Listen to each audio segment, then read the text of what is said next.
Entonces comenzó Jesús a decirles por parábolas. Un hombre plantó una viña, la cercó de vallado, cavó un lagar, edificó una torre y la arrendó a unos labradores y se fue lejos. Y a su tiempo envió un siervo a los labradores para que recibiera de estos del fruto de la viña. Mas ellos, tomándolo, lo golpearon y lo enviaron con las manos vacías. Volvió a enviarles otro siervo, pero apedreándolo, lo hirieron en la cabeza y también lo enviaron afrentado. Volvió a enviar otro, y a éste mataron, y a otros muchos golpeando a unos y matando a otros. Por último, teniendo a un hijo suyo amado, lo envió también con ellos diciendo: tendrán respeto a mi hijo. Mas aquellos labradores dijeron entre sí: este es el heredero, vengan, matémoslo, y la heredad será nuestra. Y tomándolo lo mataron, y lo echaron fuera de la viña. ¿Qué pues hará el señor de la viña? Vendrá y destruirá a los labradores, y dará su viña a otros. Ni aún esta escritura han leído: la piedra que desecharon los edificadores ha venido a ser cabeza del ángulo. El Señor ha hecho esto, y es cosa maravillosa a nuestros ojos. Y procuraban prenderle, porque entendían que decía contra ellos aquella parábola, pero temían a la multitud, y dejándolo, se fueron. Y le enviaron algunos de los fariseos y de los herodianos, para que lo sorprendieran en alguna palabra. Viniendo ellos le dijeron: Maestro, sabemos que eres hombre veraz, que no te cuidas de nadie, porque no miras la apariencia de los hombres, sino que con verdad enseñas el camino de Dios. ¿Es lícito dar tributo a César o no? ¿Daremos o no daremos? Mas él, percibiendo la hipocresía de ellos, les dijo: ¿por qué me tientan? Tráiganme la moneda para que la vea. Ellos se la trajeron y les dijo: ¿de quién es esta imagen y la inscripción? Ellos le dijeron: de César. Respondiendo Jesús les dijo: den a César lo que es de César, y a Dios lo que es de Dios. Y se maravillaron de él. Entonces vinieron a él los saduceos, que dicen que no hay resurrección, y le preguntaron diciendo: Maestro, Moisés nos escribió que si el hermano de alguno muriera y dejara esposa, pero no deja hijos, que su hermano se case con ella y levante descendencia a su hermano. Hubo 7 hermanos. El primero tomó esposa y murió sin dejar descendencia. Y el segundo se casó con ella y murió, y tampoco dejó descendencia, y el tercero de la misma manera. Y así los 7, y no dejaron descendencia, y después de todos murió también la mujer. En la resurrección, pues, cuando resuciten, ¿de cuál de ellos será ella mujer, ya que los 7 la tuvieron por mujer? Entonces respondiendo Jesús les dijo: no se equivocan por esto, porque ignoran las Escrituras y el poder de Dios. Porque cuando resuciten de los muertos, ni se casarán ni se darán en casamiento, sino que serán como ángeles que están en los cielos. Pero respecto a que los muertos resucitan, ¿no han leído en el libro de Moisés cómo le habló Dios en la zarza diciendo: yo soy el Dios de Abraham, el Dios de Isaac y el Dios de Jacob? Dios no es Dios de muertos, sino Dios de vivos. Así que ustedes muchos se equivocan. Acercándose uno de los escribas, que los había oído discutir y sabía que les había respondido bien, le preguntó: ¿cuál es el primer mandamiento de todos? Jesús le respondió: el primer mandamiento de todos es: oye, Israel, el Señor nuestro Dios, el Señor uno es. Y amarás al Señor tu Dios con todo tu corazón, y con toda tu alma, y con toda tu mente y con todas tus fuerzas. Este es el principal mandamiento. Y el segundo es semejante: amarás a tu prójimo como a ti mismo. No hay otro mandamiento mayor que estos.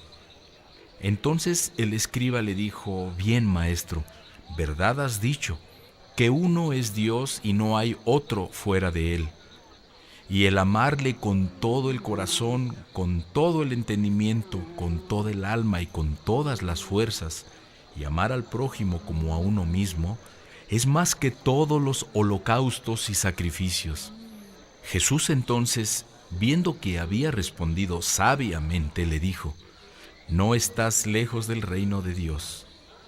Y ya ninguno osaba preguntarle. Enseñando Jesús en el templo decía: ¿cómo dicen los escribas que el Cristo es hijo de David? Porque el mismo David dijo por el Espíritu Santo: dijo el Señor a mi Señor, siéntate a mi diestra, hasta que ponga tus enemigos por estrado de tus pies. David mismo le llama Señor. ¿Cómo, pues, es su hijo? Y gran multitud del pueblo le oía de buena gana. Y les decía en su doctrina: guárdense de los escribas, que gustan de andar con largas ropas y aman las salutaciones en las plazas, y las primeras sillas en las sinagogas, y los primeros asientos en las cenas, que devoran las casas de las viudas, y por pretexto hacen largas oraciones. Estos recibirán mayor condenación. Estando Jesús sentado delante del arca de la ofrenda, miraba cómo el pueblo echaba dinero en el arca, y muchos ricos echaban mucho. Y vino una viuda pobre y echó 2 blancas, o sea, 1 cuadrante. Entonces, llamando a sus discípulos, les dijo: de cierto les digo que esta viuda pobre echó más que todos los que han echado en el arca, porque todos han echado de lo que les sobra, pero esta, de su pobreza, echó todo lo que tenía, todo su sustento. Saliendo Jesús del templo, le dijo uno de sus discípulos: Maestro, mira qué piedras y qué edificios. Jesús, respondiendo, le dijo: ¿ves estos grandes edificios? No quedará piedra sobre piedra que no sea derribada. Y se sentó en el monte de los olivos frente al templo, y Pedro, Jacobo, Juan y Andrés le preguntaron aparte: dinos, ¿cuándo serán estas cosas? ¿Y qué señal habrá cuando todas estas cosas hayan de cumplirse? Jesús, respondiéndoles, comenzó a decir: miren que nadie los engañe, porque vendrán muchos en mi nombre diciendo: yo soy el Cristo, y engañarán a muchos.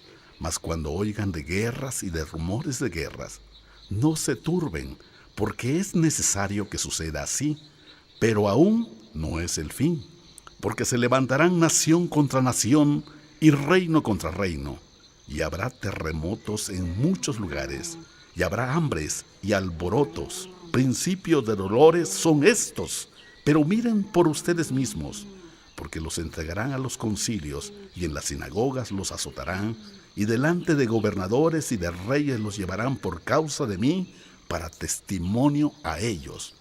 Y es necesario que el evangelio sea predicado antes a todas las naciones. Pero cuando los trajeran para entregarlos, no se preocupen por lo que han de decir, ni lo piensen, sino lo que les fuera dado en aquella hora. Eso hablen, porque no son ustedes los que hablan, sino el Espíritu Santo. Y el hermano entregará a la muerte al hermano, y el padre al hijo.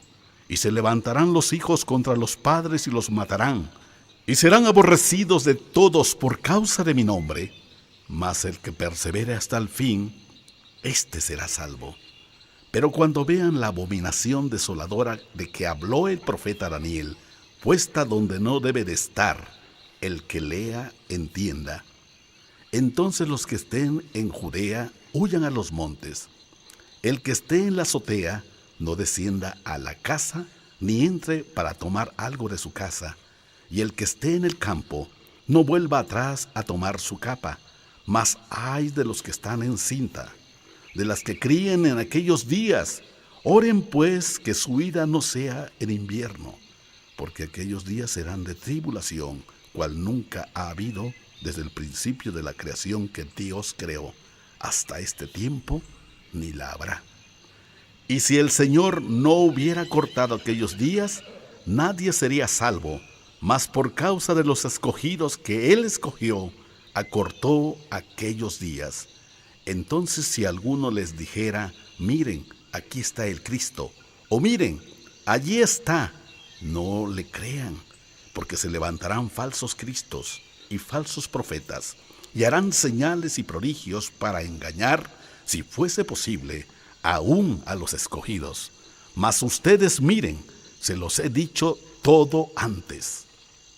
Pero en aquellos días, después de aquella tribulación, el sol se oscurecerá, y la luna no dará su resplandor, y las estrellas caerán del cielo, y las potencias que están en los cielos serán conmovidas.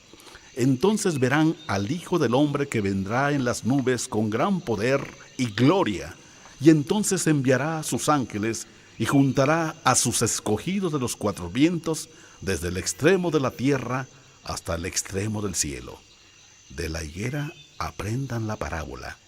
Cuando ya su rama está tierna y brotan las hojas, saben que el verano está cerca.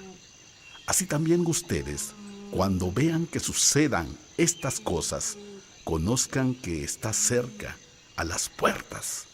De cierto les digo que no pasará esta generación hasta que todo esto acontezca.